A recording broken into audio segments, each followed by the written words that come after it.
Okay, today I'm going to show you guys how to do an oil change. Northern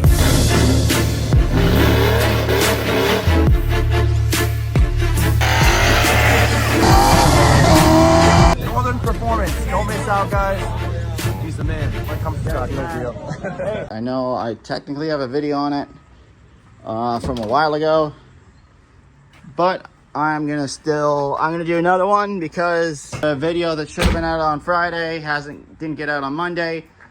Didn't get out and hasn't been able to get out as of yet. I don't know why, but yeah, it's done, it's edited, but I don't know what's going on with my editor right now. So I'm doing this one myself, and this is what I can do as of right now that will be somewhat easy for me to edit, because I'm not very good at editing. So I'm gonna do my best here. Bear with me. I know the video editing isn't going to be up to the same standard that it has been, but let's get into this. So first, we're going to open up the can't speak. We're going to pop the hood, and then we're going to want to chock the back tires so the car doesn't roll.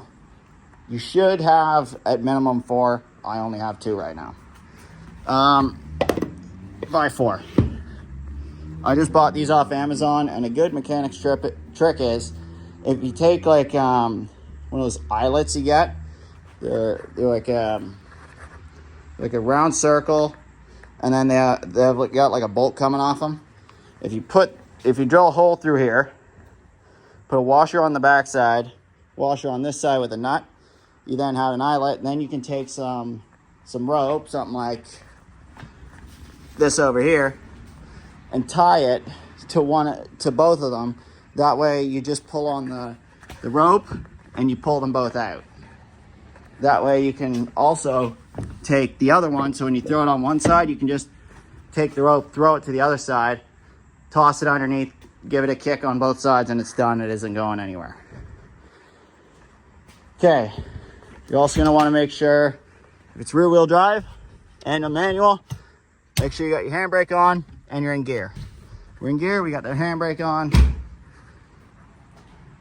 This car's got subframe connectors, and I know a lot of people also say you want to lift the car up on the pinch weld, okay? The worst possible place, in my opinion, you can lift a car is on the pinch weld. Now, I don't mind, when I worked at shops, I don't mind lifting a car on the rear pinch weld back here. This one's typically, I find, stronger and lasts longer. The reason why, especially with the front pinch weld, I say do not ever lift on it, is with northern cars, salt, or if you're even by the ocean, you have a lot of salt, you get a lot of water. When this tire turns, collects all in this area here. You usually get snow and ice and slush to about here, and this is your pinch weld. This is known to rust. And you can even see this is a really clean car. You can see there's rust, and you can see how bent this is. This is bent because this is collapsed. This has collapsed and been fully bent flat up against the floor pan up here. Do not lift here, especially in the front of the vehicle. You have a big frame usually right here. Now, I got subframe connectors on top of this, so it makes it even better, because these don't dent. Now, that is a bonus to doing subframe connectors if your car has them. If not, you can make these. They're not that difficult. But I digress. Yeah, you can make these pretty easily. Go to your local metal supplier, buy some box tubing, and go from the front. Essentially weld it from the front of your unibody frame rail, or if you want to call it a frame rail. I call it a frame rail. Some people, whatever they call it, I don't care. I call this a frame rail because it's a frame rail, essentially. It's just not separate because it's a unibody car. Now, you take some box tubing, run that from the front all the way to where it ties in into the back. Because usually there's a separate section, it's hollow, right like there. And this whole section can typically move, especially when you start getting a really fast car. So if you can put them on your car or you want to make them, really good idea, because they typically don't bend. Just gonna want to center it, and you want to get a bigger jack. Don't get the tiny little jacks. They're dangerous. I do not like them. Get a bigger jack like this, low profile. I'm not sponsored, but Princess Auto, or not Princess Auto, Harbor Freight. Sorry, Princess Auto's the Canadian version of Harbor Freight, but Harbor Freight has the Daytona jack, and I can't exactly remember what model it is, but it is essentially built by the same company that makes the Snap-on jacks. It's about $200 and something US, and it's made by the same people who make the Snap-on jack, which retails at like $1,200. It's a really good jack, and I highly recommend it. I recommend it over the one that I have, which I think was bought at AutoZone. There we go. So you want to make sure that you're right on. I'm going to go up a little bit further with this. Just get a little more room with it.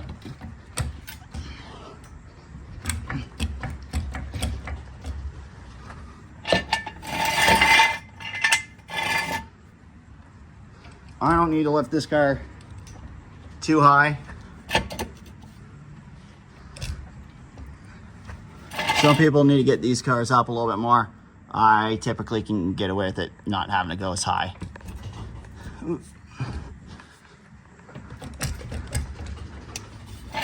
Buy yourself also a good set of axle stands, ones that won't fail. These ones maybe might. Just buy yourself good stuff, because it'll last. And as you can see, we're not perfectly centered, so I'm gonna fix that. Trying to do this as quickly as I possibly can. There we go. I'll edit some of this out. There we go.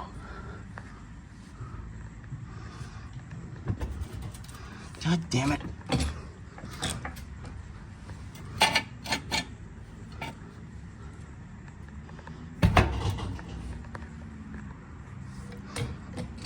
How have I hit the same spot 3 times?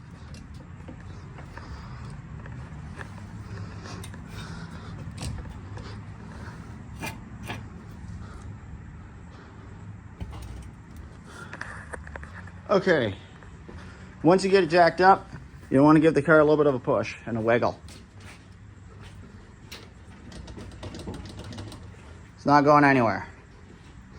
You want to make sure that it's not going to fall off the jack stand, so giving it a good push, a couple bounces, it's not going to go anywhere. I typically recommend save big cardboard. If you have room, save big sheets of cardboard like this.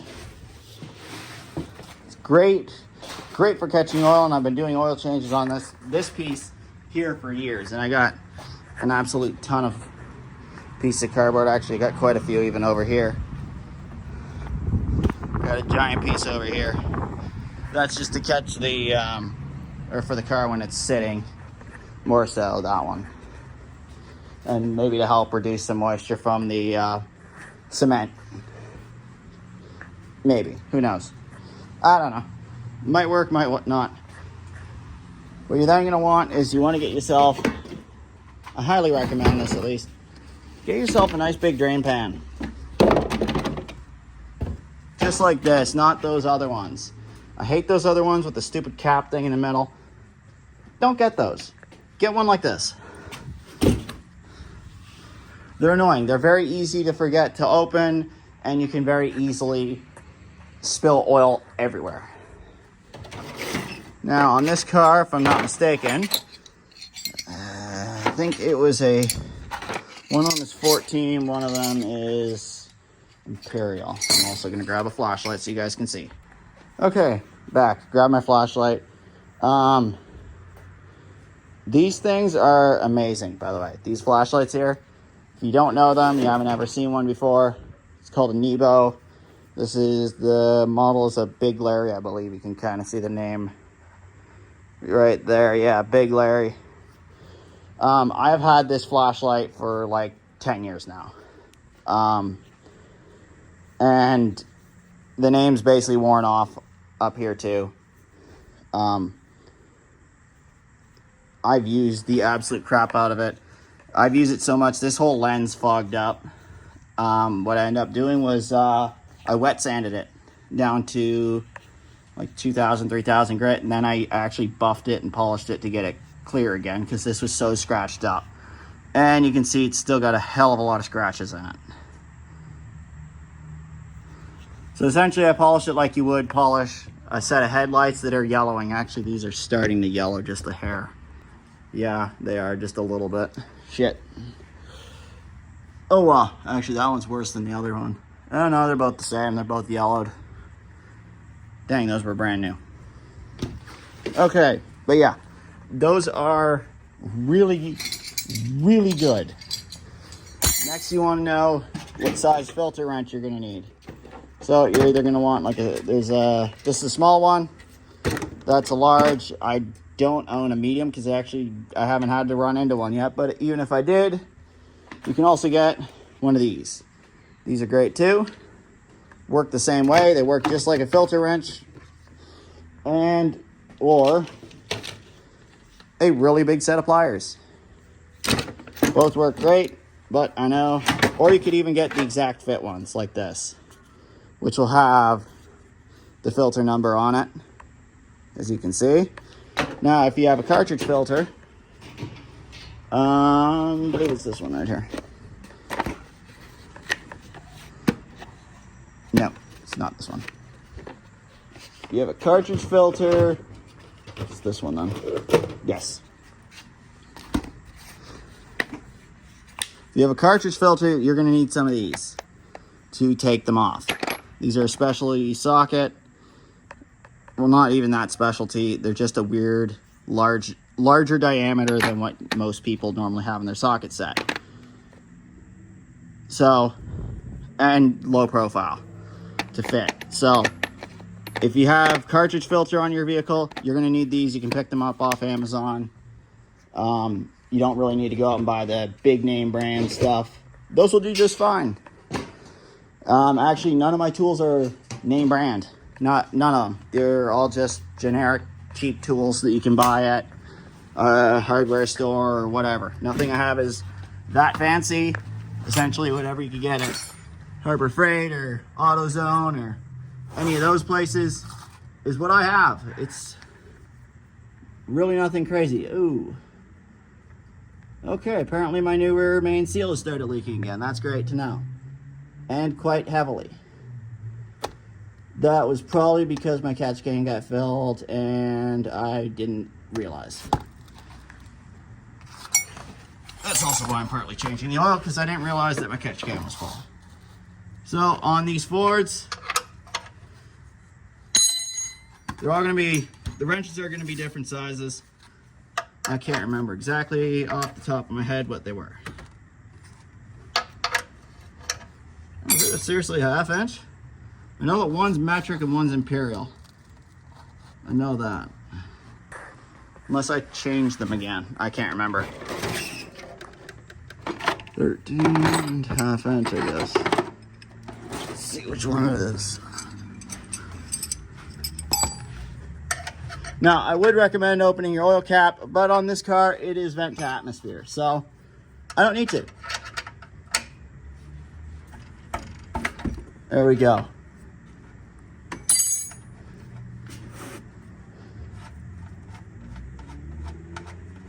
Let me just unthread that.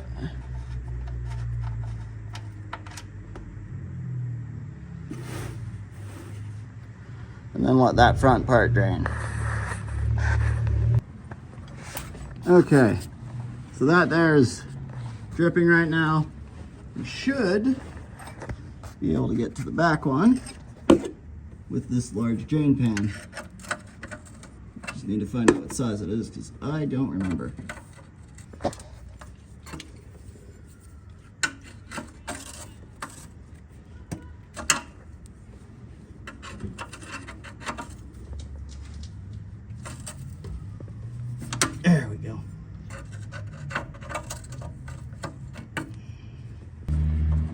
we go. And that one's catching right there. It's just going in, you can kind of see. And then we should be able to hit the back part. And close enough.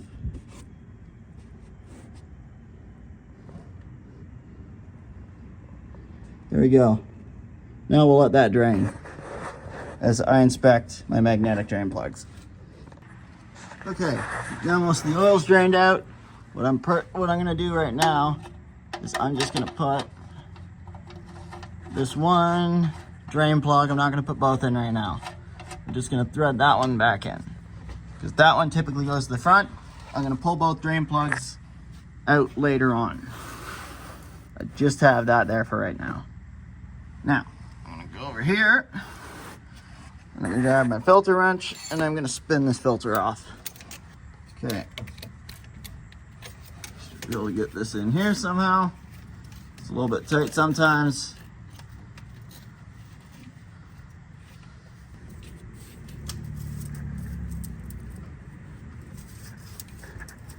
There we go.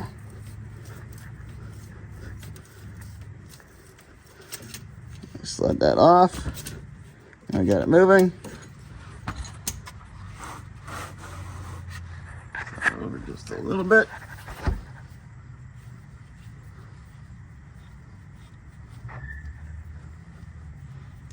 See, it's gonna start draining. There it is. This is why you need brake clean, lots of it. And also it's good to have a piece of cardboard.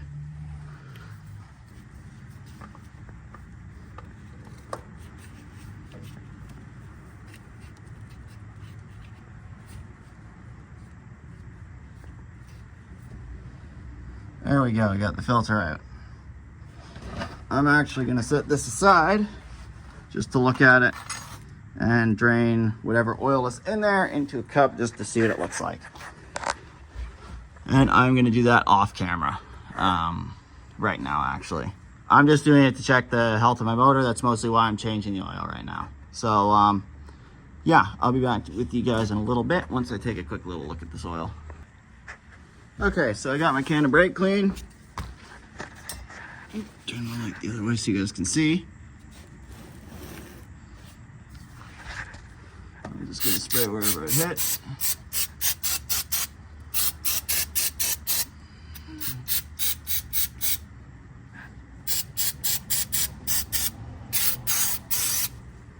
Perfect. Nice and clean. Or clean enough.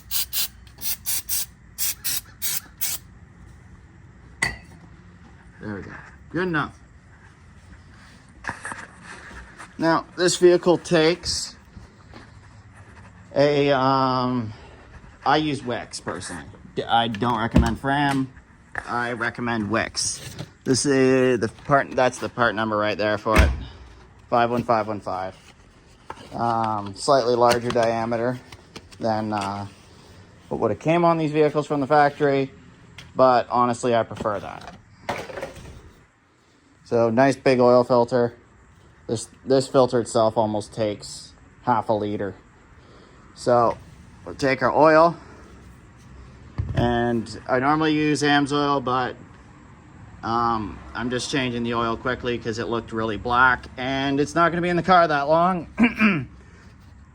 Probably only a month or so, and then drained out back into this bottle to then be quickly used as braking oil to then be changed out with AMSOIL again. So I only run AMSOIL, but I'm running cheap oil right now just to just because I'm gonna be rebuilding this motor over the winter. I'll have videos on that. So I'm just using this as more of a temporary thing than anything else. So I'm gonna put a little bit of oil into the filter.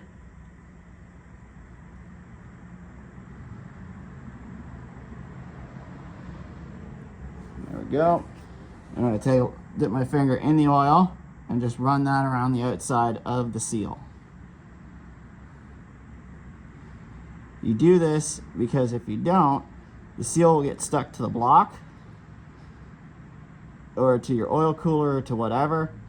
And that can cause, if you don't catch it and you don't realize that it's happened, that can cause basically your engine to take all your oil and dump it all over the ground really fast. Really fast. Double gasketing can happen really easily, and even a pro can miss it. It's not hard to double gasket. Now, I know that my gasket did come off. You can see it sitting on there, but you still would like to check the block and make sure that there is no there's no gasket or no O-ring or whatever you want to call it on there. Now, this filter's only about half full. I don't fully fill them just because it's on a weird angle. So I'm gonna try and prop me up on something as I get this filter in. Doesn't need to be crazy. That was probably too tight, but oh well. I'll just spray off that little bit of oil right there. Over here, I'm gonna pull this drain plug out, because sometimes when you take the filter off, oil will flow back down through the motor and there's more to come out. If you have a big drain pan, those are really nice. Like the really big ones they use in shops, those are great. I don't have one. So it looks like there is a little bit of oil that wants to maybe come out. So we'll let it sit for a couple minutes. I'm just being a perfectionist because that's who I am. So I'm gonna let that drip for a couple more minutes, put the plugs back in, and then we'll lower it back down on the ground. So see you guys in a couple of minutes. Okay. I'll move my light so you guys can see a little bit better. There we go. Got that in.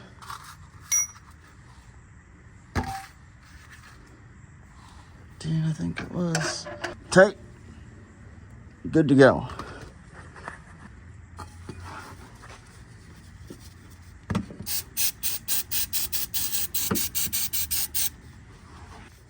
Now we're good to go. We can lower the car back down and start putting oil in. Okay, so we're gonna go over here. I've already got the other side down. I'm just gonna jack this side up quick. Pull out the axle stands. Very slowly. Whoa, way too fast. Shit. Oh, this jack. I hate this jack sometimes. And that is why. That's why you buy a good jack. Not a cheap AutoZone one. Because there's no feel in a cheap jack. It's just up or down. That thing has got the biggest numb spot in it, and that happens more often than I like to admit, and I hate it for that. Okay, now we're gonna find a funnel. I got quite a few to choose from, and then we're gonna want to clean it up, make sure it's nice.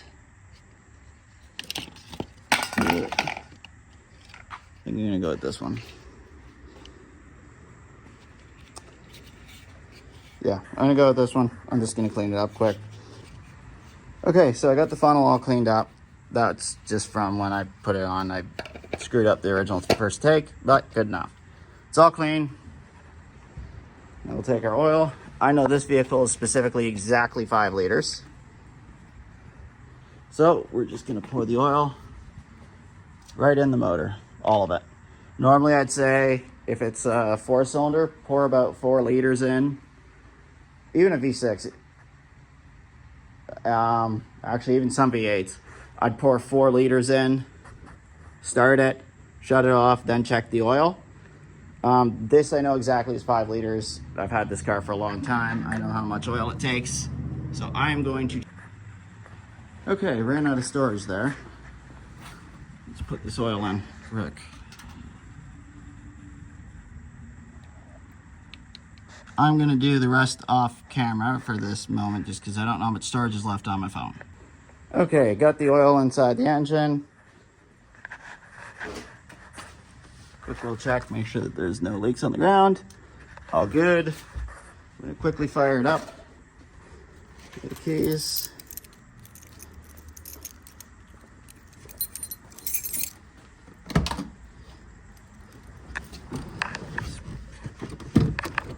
Put neutral.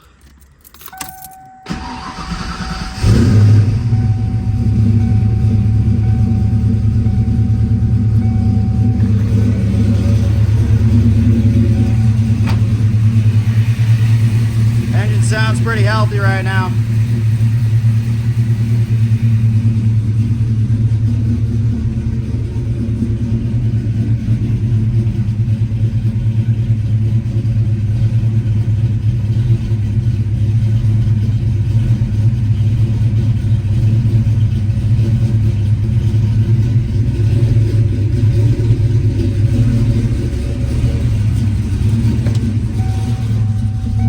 Oil pressure's good.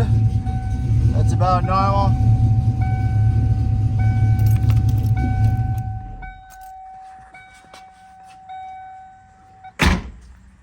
Okay, we're gonna give it a moment just to sit and let that drain down back to the pan, and then I'm gonna check the dipstick, see how it looks. Also, in the meantime, I'm gonna clean up this oil, put it in some bottles. You could use the bottle that you just drained the oil from, or took the oil out of, to put in your motor, to put that oil back in, but I got a couple others that are way dirtier that can go into for now. Because I do plan to potentially reuse this oil once I go to rebuild the motor. So I kind of need a video. I figured, why not just do this quick? Yeah. It needed it anyways. That oil was black. It's not going to be on the road for that much longer because of the time of year, maybe a week or 2 or 3 at most. So yeah, it's not going to be on the road much longer. I'm about getting ready to take it off the road, but yeah, I'm going to potentially reuse that oil once I rebuild the motor as just break-in oil. I'll filter it and strain it and then put it right back into that clean jug. And then when the motor's ready, I'll put it back in, and the motor's back in the car. I'll put that oil potentially back in with a new filter though, and then call it good. So yeah, I'm gonna clean up, and I'll see you guys in a couple minutes.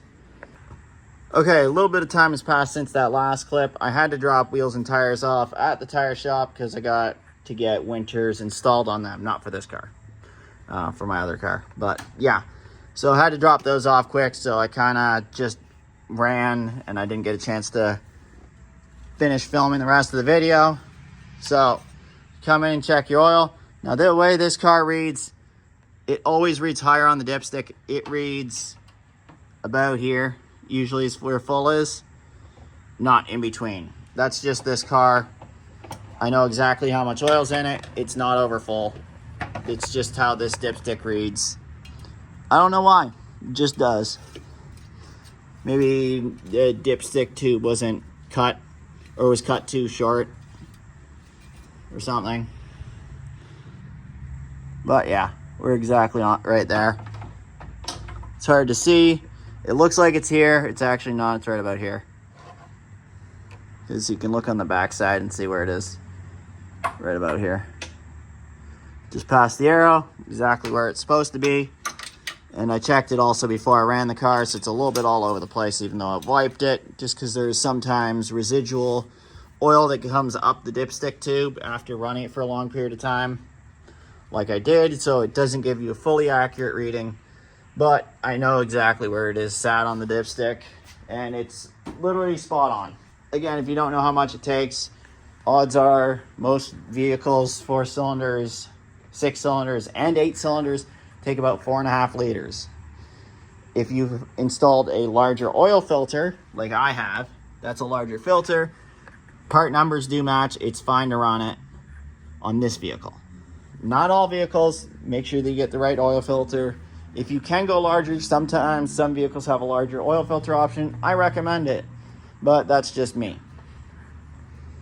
So yeah, Because I went with a larger oil filter, that increased my oil capacity to exactly 5 liters. So I know this takes exactly 5 liters. It took like 4.6, 4.7, something like that before. And now with that, it's 5 liters, exactly. Most vehicles will take about 4.5 liters.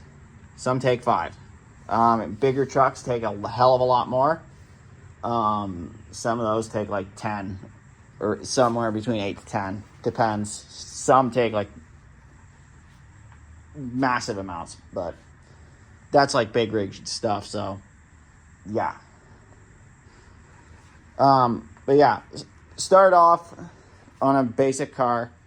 Start off, put four and a little bit of liters of oil in it. Start it, check your dipstick. That's about it. It's not too difficult. And yeah, nothing crazy. And then just add oil as needed. So if it's a little bit low, you know, it is what it is. You know, add some oil to it. It's a little low, just add some oil. I prefer, this is me. I know some techs are like, no, don't do it. Actually, you get a better reading now. You can see it's right here, which is exactly perfect. And I know somebody's going to be like, oh, I've overfilled. No. Since I've gotten this car, it has always been filled to here. This is just how it is. It's 5 liters. If I run any less, I risk honestly sucking the pan dry because of the pump that's in it. So I know that this car takes 5 liters. It's fine. It's more than likely just the dipstick tube, just too short. Some people will say, fill it to about here. You know, right about the middle. I say, always to the full line. Always. If you go a hair past, just a little bit past, it's not going to hurt. Just a little bit past the full line will not hurt. So, that's my recommendation. Go to the full line or just a hair past it. If you go a hair past it, not the end of the world. But I do not like going in between minimum and maximum. Everybody who says, oh, go in between minimum and maximum, I do not agree with. All internal combustion engines burn oil. It's just a fact of the matter. Everyone says, oh, no, they don't, but they do. I don't care who you are. I don't care how perfect your motor has been built. I don't care if it's a Ferrari, Lamborghini, Maserati. I don't care what it is. Every single motor burns oil. They're inherently flawed. They all burn oil. They might not burn a lot of oil, but they all burn oil. With heat, oil does evaporate partly. When oil gets really hot, it will evaporate. It will come out your breather. And you will see there's oil in the breathers. And it gets burnt through your intake when it evaporates. It will hit a critical state that it will start evaporating, and it will evaporate, and you'll get blow by, and it will burn it through your intake manifold. My car has a catch can, so it doesn't burn it. It vents it to atmosphere. All cars burn oil. 90% of cars leak oil.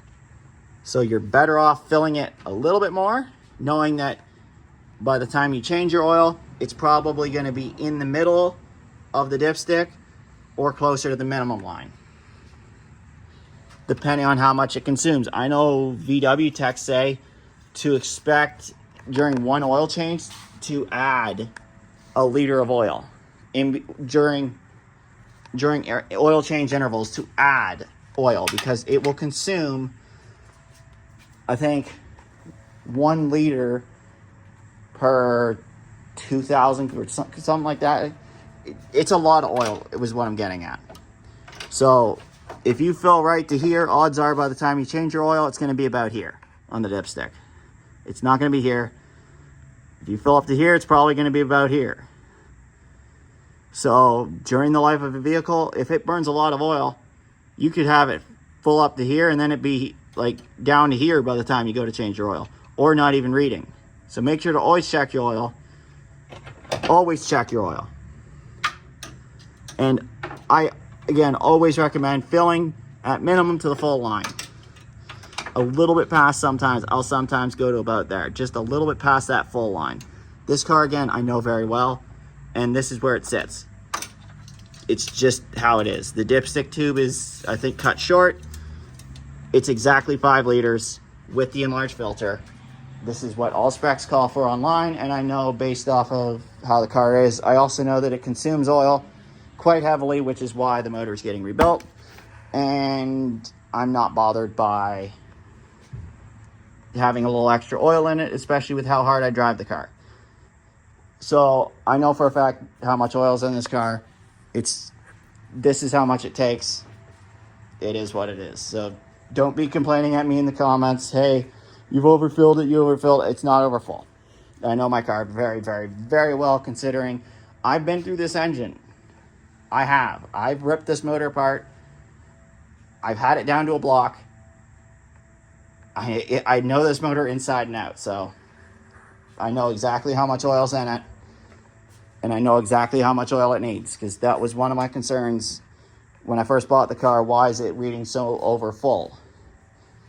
And to that line, I put in 4 and a bit liters, and I know that that's incorrect. So to the full line, it took 4.2 liters to get to the full line, and I know that this motor with the enlarged filter is more than that. It needs 5 liters. So you can look it up online too. It literally says if you have this filter exactly, you need to have 5 liters oil capacity in it, because it's substantially larger than the original style one, which is just actually a hair bigger than this one, the original one. Original style one is just a little bit bigger than this filter right here. It's probably about that much taller. Maybe a little bit wider, but not by much. That one is significant amount more volume in it, which is why it requires more. But I'm gonna quit ranting, and I'll see you guys in the next video.